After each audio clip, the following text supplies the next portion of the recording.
ग्रहण गरेर अमित शाहजीलाई स्वागत गरिदिने म अनुरोध गर्दछु।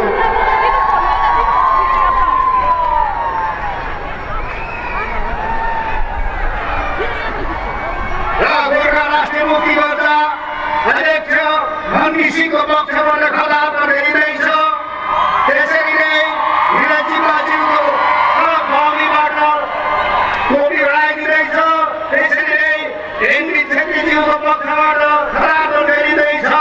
त्यसरी नै आरबी राईको पक्षबाट खदाप गरिँदैछ।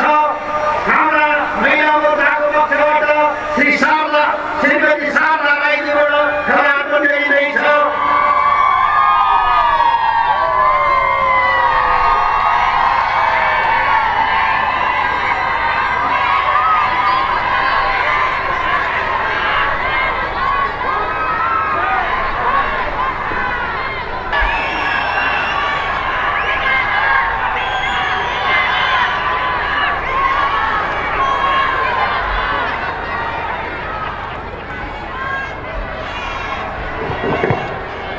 मेरे साथ बोलिए, भारत माता की।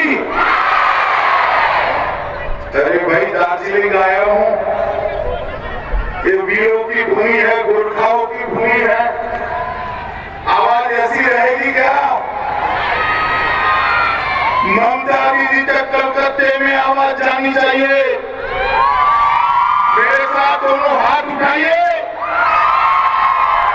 विजय के संकल्प की मुट्ठी नीचे और प्रचंड आवाज से बोलिए, भारत माता की, भारत माता की, भारत माता की। मेरे साथ बोलिए, जय गोरखा, जय गोरखा, जय गोरखा। आज जिनको मैं जिताने के लिए आया हूं, ऐसे हमारे दार्जिलिंग विधानसभा के प्रत्याशी नीरज तमांग जिम्बा जी। आगे आओ नीरज, आगे आओ, ताली बजाओ नीरज भाई के लिए सब लोग। पश्चिम के हमारे प्रत्याशी श्री विष्णु प्रसाद शर्मा जी, विष्णु भाई आगे आओ। ये दोनों को प्रचंड बहुमत से जिताकर दीदी को सभी जुर्मों का हिसाब किताब देना है। बैठिए, बैठिए।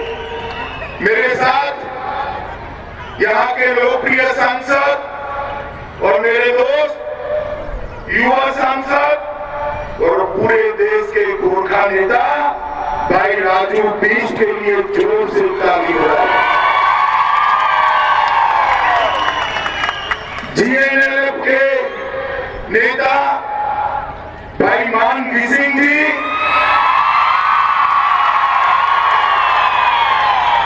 समग्र गोरखा जाति का पूरे जीवन के लिए, लंबे समय के लिए संघर्ष कर हित करने वाले सीपीआरएम के नेता श्री आरबी राय साहब के लिए ताली बजाइए।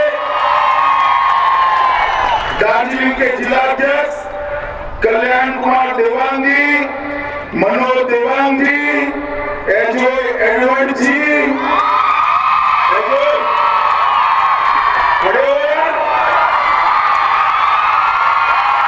श्री विकास राय जी, प्रताप खाटी जी, स्वराज थापा जी, शारदा राय जी, श्री तिलक चंद्र रोका जी, एमएल राय जी, राजू प्रधान जी, गोविंद छेत्री जी।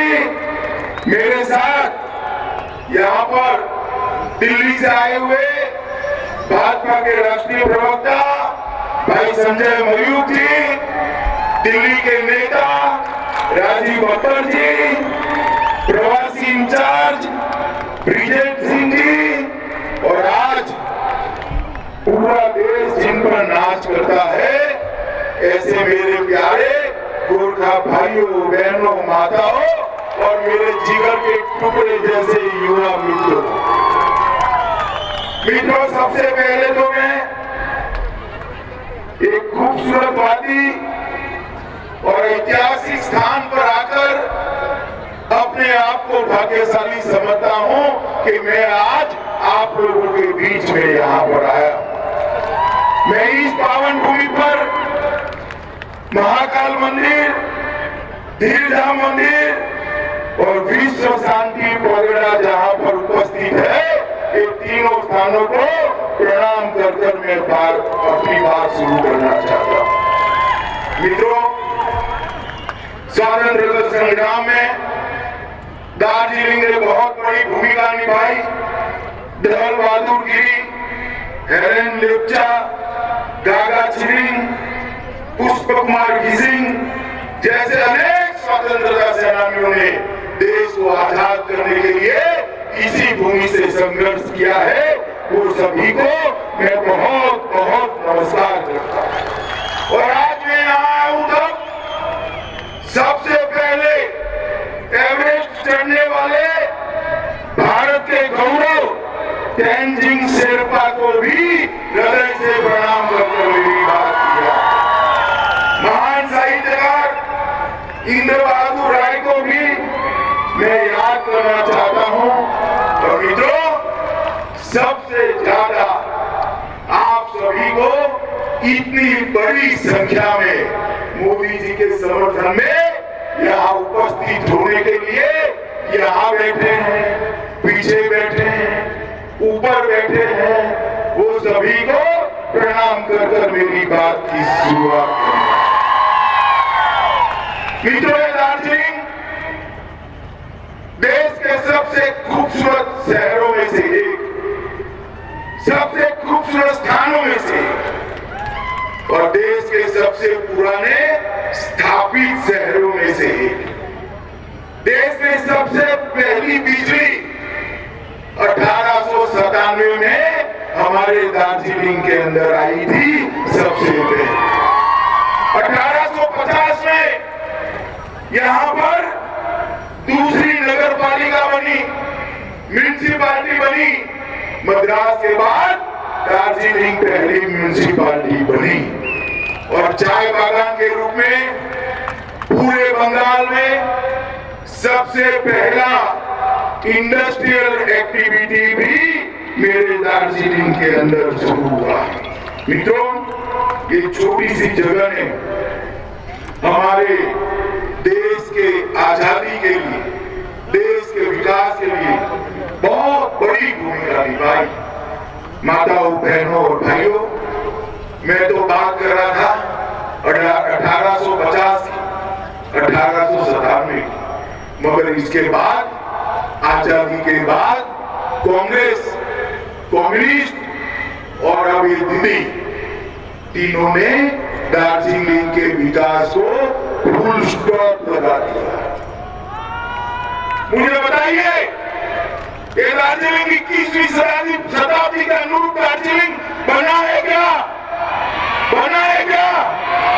देश बहुत आगे निकल गया, मेरा दार्जिलिंग वही का वही है। क्यों हुआ ऐसा? क्योंकि सबने दार्जिलिंग को सिर्फ आराम करने की जगह के रूप में ट्रीट किया, किसी ने दार्जिलिंग का विकास नहीं। मैं आज आपको कहना आया हूं, भारतीय जनता पार्टी और इसके सहयोगी दल के सारे नेता यहां बैठे हैं। एक बार आप मोदी जी को मैंडेट दे दीजिए, 5 साल में दार्जिलिंग की सभी समस्याओं का समाधान नरेंद्र मोदी जी। मित्रों, बंगाल के अंदर भारतीय जनता पार्टी की सरकार बन रही, दिल्ली को रोक नहीं सकती, 200 से ज्यादा सीटों के साथ सरकार बन रही। दार्जिलिंग की 3 सीटें भारतीय जनता पार्टी के लिए बहुत महत्वपूर्ण है। मैंने कल एक इंटरव्यू में कहा है, एक और अगर भाजपा 200 सीटें जीतती है तो एक और 197 सीटों का विजय है और दूसरी ओर हमारी ये 3 पहाड़ की सीटों का भी है। क्योंकि मैं मानता हूं कि गोरखाओं को इस देश की मेन स्ट्रीम के अंदर लाने की जरूरत है। गोरखाओं का भव्य इतिहास रहा। देश में जब जब भी देशभक्ति से हरी भरी देशभक्ति से ओतप्रोत जातियों का नाम लिया जाता है, मेरा गोरखा भाइयों का नाम सबसे पहले गौरव से लिया जाता है। देश के लिए बलिदान करने वालों का नाम बनता है, सूची बनती है। देश के लिए जान देने वालों की सूची बनती है। देश के लिए वफादारी के साथ जीने वालों की सूची बनती है। भारत माता की रक्षा के लिए अपना सर कटवाने वालों की सूची बनती है, तो वो सूची में प्रथम पंक्ति में मेरा गोरखा जवान होता है। और ये गोरखा जाति के साथ, ये पहाड़ के साथ, देश भर में बसे गोरखाओं के साथ ये कांग्रेस, कम्युनिस्ट और टीएमसी की टिकड़ी है सालों तक अन्याय। 86 और 88 में कम्युनिस्टों ने पहाड़ पर आग लगा दी, 1200 से गोरखाओं की छातियों में गोलियां मार दी। आज भी हम नहीं भूले। और उसके बाद मां माटी और मानुष की बात करने वाली दीदी आई। दीदी ने भी कोई दम छुड़ नहीं ढाई, अनेक लोगों को निर्मम हत्या करा दी और हजारों पर मुकदमे दायर कर दिए। मित्रों, उसने मुकदमे राजनीतिक रूप से कुछ लोगों के सिलेक्टिवली वापिस लिए। मैं कहकर जाता हूं कि भारतीय जनता पार्टी की सरकार बनने के बाद आंदोलन के जितने भी मुकदमे किसी भी गोरखा भाई पर है, सबके सब एक सप्ताह के अंदर हम वापिस लेने का काम ये भारतीय जनता पार्टी की सरकार। मित्रों, गोरखा भाइयों को बीता जीवन जीना पड़ा, दर भागना पड़ा, छीटना पड़ा। आपका ये राजनीतिक वनवास लंबा चलने वाला नहीं है। 2 मई को दार्जिलिंग में दिवाली होने वाली है। 2 मई को ये पहाड़ पर आग नहीं लगेगी। 2 मई को ये पहाड़ पर दिए जलकर उत्सव मनाया जाएगा, उत्सव मनाया जाएगा। गोरखाओं के साथ न्याय केवल और केवल भारतीय जनता पार्टी ही कर सकती है, क्योंकि भाजपा, भारतीय जनता पार्टी और गोरखाओं का गठबंधन हमने नहीं बनाया, आपने नहीं बनाया। भाजपा और गोरखाओं का गठबंधन ईश्वर ने बनाकर जमीन पर उतारा। ये पवित्र गठबंधन है। ये गठबंधन को ताकत देने के लिए आज मैं यहाँ आया हूँ। मेरे गोरखा भाइयों, बहनों, माताओं, युवाओं को अपील करने आया हूँ कि आइए, देश भर के गोरखाओं को देश की मेन स्ट्रीम के साथ जोड़ने का एक मौका देश के प्रधानमंत्री नरेंद्र मोदी जी को दीजिए। मित्रों, मैं जानता हूं आप सभी के मन में गोरखाओं की समस्याओं का स्थायी राजनीतिक समाधान क्या हो सकता है, उसके लिए एक चिंता है। मगर हमारा संविधान बहुत व्यापक संविधान। हमारे संविधान में हर समस्या का समाधान।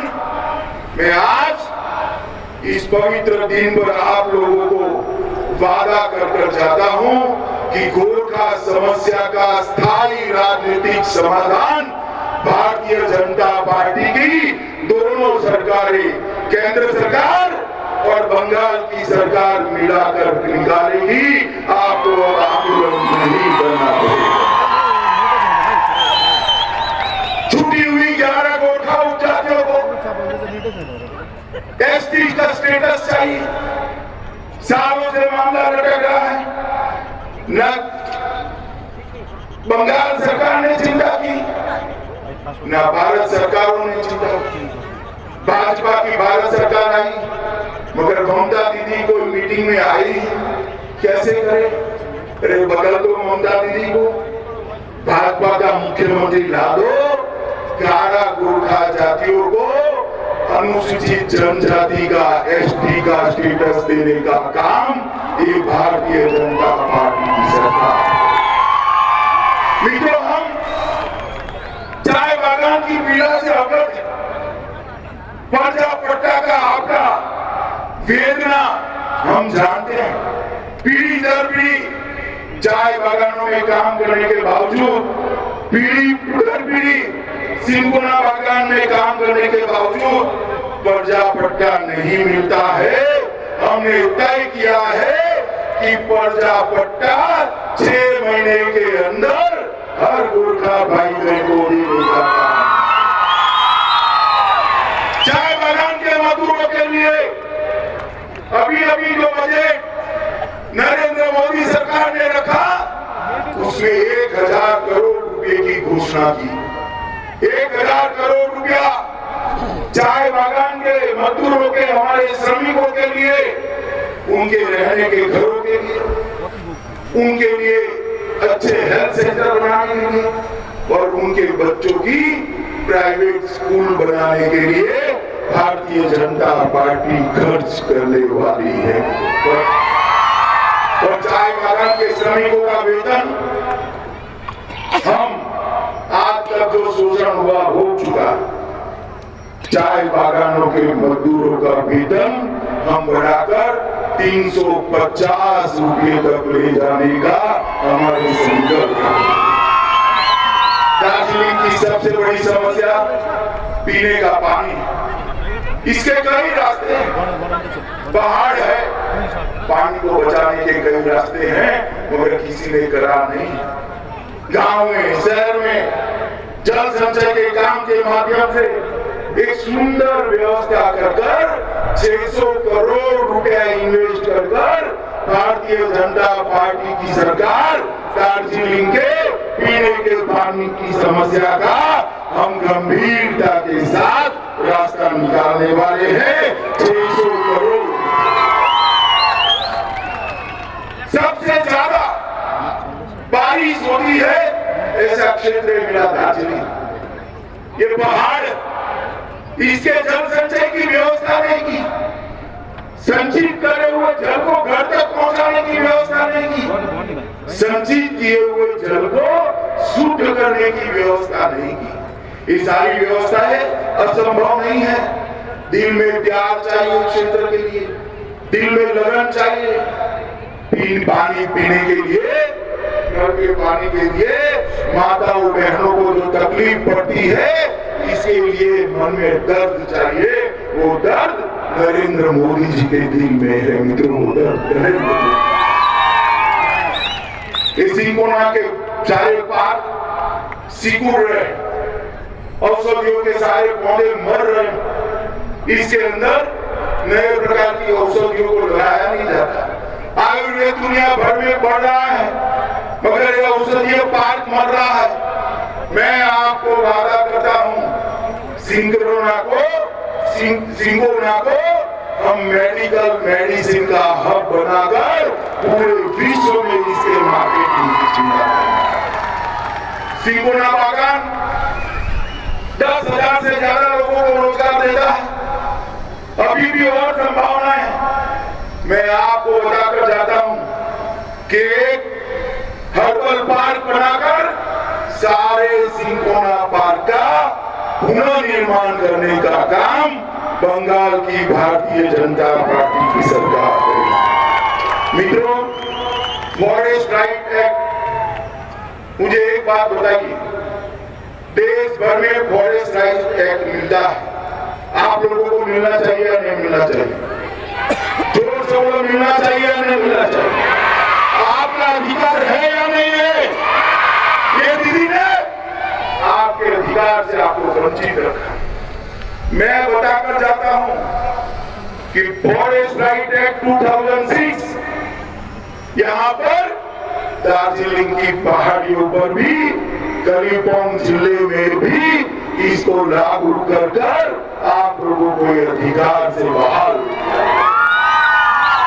एरियाई फंड लैंड अंग्रेजों के समय में शुरू किया हुआ शोषण करने वाला व्यवस्था है, इसको हम समाप्त कर देंगे। इससे आपको मुक्ति कराने का काम।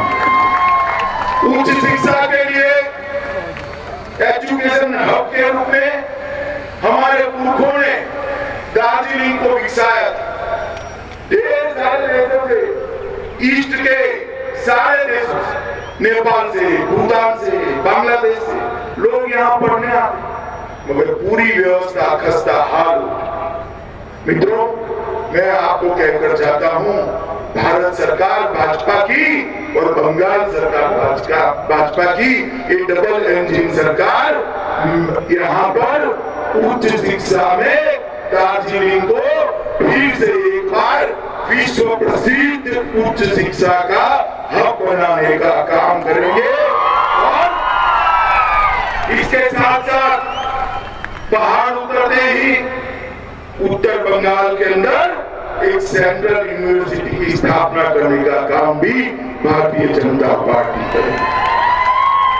पर्यटन के विकास के लिए 1000 करोड़ का विशेष पैकेज हमने उत्तर बंगाल के लिए इंगित किया है, जिसमें Himalayan bowl circuit, queen of hill circuit और राजवंशी पर्यटन सर्किट के माध्यम से ये पूरे पहाड़ को विश्व भर के पर्यटक यहाँ आए, ऐसा बना है। कोई राजवंशी पर्यटक सर्किट में आएगा तो मेरी गोरखा भाई बहनों से हाथ मिलाए अगर वापिस नहीं जाएगा, वो जरूर वापिस मिलाएगा। कोई हिमालयन सर्किट में आएगा तो दार्जिलिंग जाए अगर वापिस नहीं जा सकता है। कोई क्वीन ऑफ हिल्स में आएगा तो दार्जिलिंग के अंदर उसको रहना ही पड़ेगा, आपका खाना उसको खाना ही पड़ेगा। मित्रों, हमने तय किया आतिथ्य व्यवसाय के लिए हर घर के अंदर पर्यटकों को रखने के लिए एक योजना लेकर आएंगे और 50 लाख तक की लोन जो पर्यटक आतिथ्य के लिए सब्सिडाइज करना चाहते हैं, उनको सब्सिडाइज कर लोन देकर रोजगारी का निर्माण करने का काम भी बाकी है। और 3 साल तक उसको टैक्स से मुक्ति देने का काम भी भारतीय जनता पार्टी सरकार। मित्रों, देश भर के अंदर गांव का शासन गांव वालों के हाथ में है। ये पंचायती राज एक गांधी जी की कल्पना थी। डेमोक्रेसी, लोकतंत्र तब तक पर्कुलेट नहीं होता जब तक पंचायती राज अस्तित्व में नहीं आता। मुझे बताओ भाई, आपका पंचायती राज का चुनाव हुआ है क्या? हुआ है क्या? होना चाहिए, नहीं होना चाहिए? एक जम्मू कश्मीर में 1947 से नहीं होता था। 370 कलम भाजपा ने हटा दी। 370वीं कलम हटाने के साथ ही जम्मू कश्मीर में सारे पंचायतों के चुनाव हुए। हम भी सरकार बनने के बाद 6 ही महीनों में सारे पहाड़ पर पंचायत के चुनाव करने का काम किया। ढेर सारे आपके पैसे, चाहे मनरेगा के हो, PMRF के हो, RIDF के हो, केंद्रीय आवास योजना के हो, ये भतीजे के लोग खा गए। भतीजा जानते हो ना? जानते हो ना? ये दीदी उसको मुख्यमंत्री बनाना चाहती है। आप चाहते हो? आप चाहते हो? अब उनको ऐसा है कि पैसा खा गए, कौन पूछने वाला है? ये दीदी के सारे सिंडिकेट वाले मौज मस्ती में हैं। मैं गोरखा भाइयों बहनों माताओं आपको कहने जाता हूँ, ये अपने आप को जो तुरम खान समझते हैं, हमारी सरकार बना दीजिए। जेल की सलाखों में रोटियां तोड़ने के लिए हम मजबूर।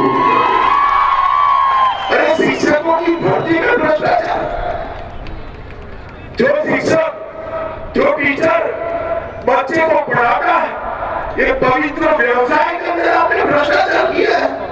हम आपको नहीं छोड़ेंगे। इसकी SIT होगी और जेल की सलाखों के पीछे जाना होगा। हम एक बात मैं आपको बताता हूं, दार्जिलिंग का अधिकार है कि दार्जिलिंग म्यूनिसिपैलिटी को दार्जिलिंग म्यूनिसिपल कॉर्पोरेशन में बदलना चाहिए और हमें आपके अधिकार की पुष्टि करते हैं। भारतीय जनता पार्टी की बंगाल सरकार बनने के बाद दार्जिलिंग म्यूनिसिपैलिटी को दार्जिलिंग म्यूनिसिपल कॉर्पोरेशन में बदलने का काम भारतीय जनता पार्टी। हम चाहते हैं कि देश भर में जो गोरखा भाई यहाँ के हैं और जो नेपाली भाई नेपाल से आए हैं वो भी मेरे अपने हैं, मेरे भाई है। कोई उसको कुछ भी डराए, डरिएगा मत।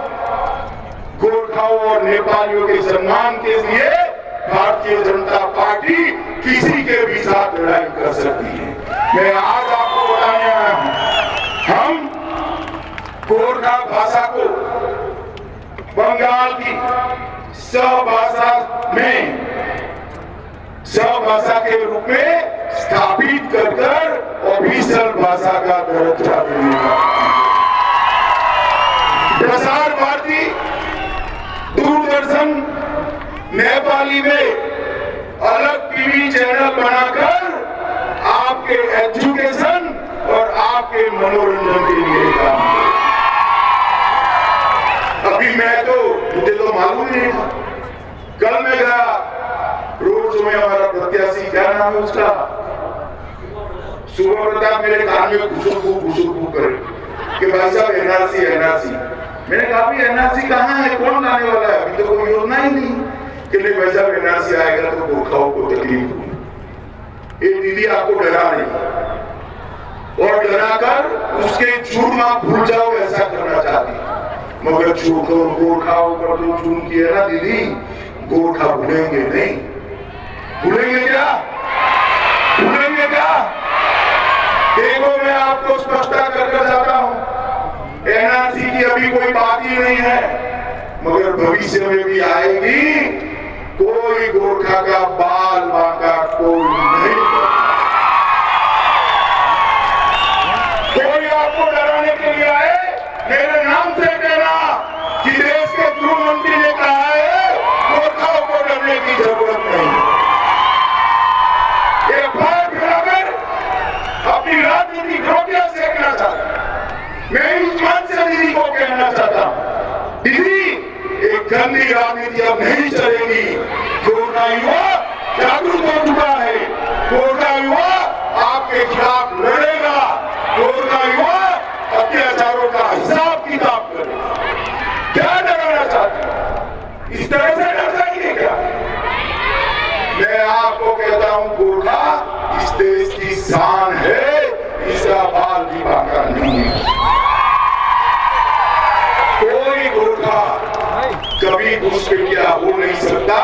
ये उसी की ही भूमि है, जितनी मेरी है उतनी आपकी।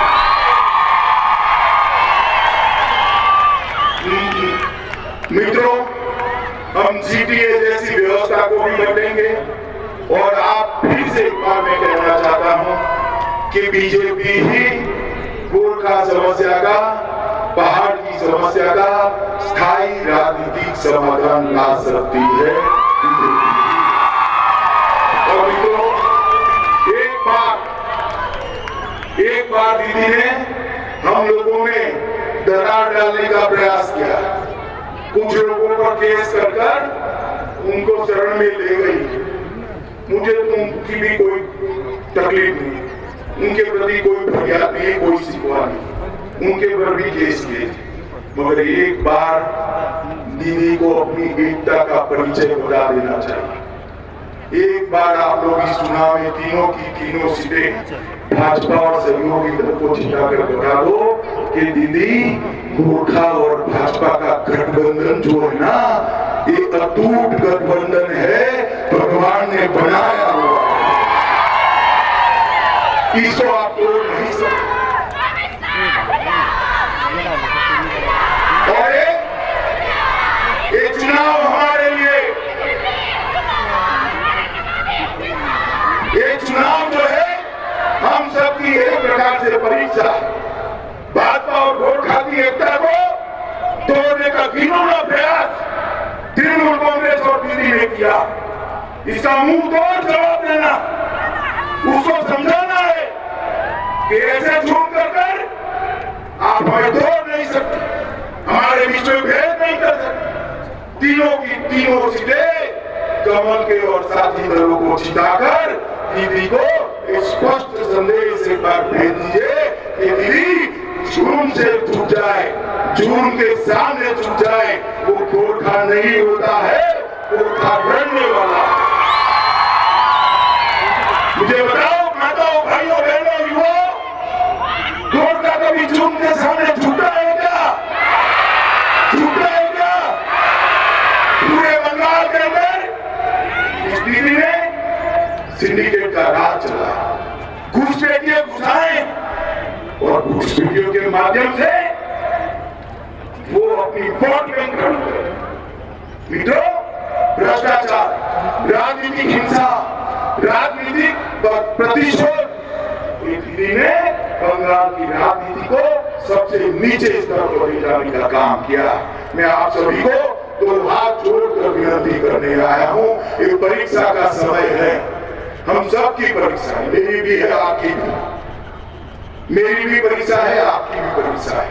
हम सब ने एकजुट होकर हम पर जुर्म करने वालों को मुंहतोड़ जवाब देना है। बैलेट के बटन में कमल के सामने बटन दबाकर बताइए भैया, मेरे गोरखा साथी बताएं, कमल के निशान पर बटन दबाएंगे क्या? अरे यार, ऐसी आवाज जोर से बोलिए, दबाएंगे क्या? भाजपा और साथी दलों को जिताएंगे, तीनों 3 सीट पर विजय प्राप्त करेंगे। देखो माताओं, बहनों, भाइयों, बटन तो कमल के सामने जरूर दबाना, मगर इतने गुस्से के साथ दबाना कि बटन पहाड़ पर दबे, करंट कलकत्ते में दीदी को लगे। क्या मोदी जी के हाथ आप मजबूत करोगे? पहाड़ की समस्याओं का समाधान करोगे? हम पर किए गए अन्याय का हिसाब किताब करोगे? तो मेरे साथ दोनों हाथ उठाइए, उठाइए दोनों हाथ और प्रचंड आवाज से भारत माता का जय घोष करिए। भारत माता की, भारत माता की, भारत माता की जय गोरखा, जय गोरखा, जय गोरखा, वंदे वंदे वंदे। आप सभी का बहुत बहुत धन्यवाद, आप सभी को बहुत बहुत शुभकामनाएं।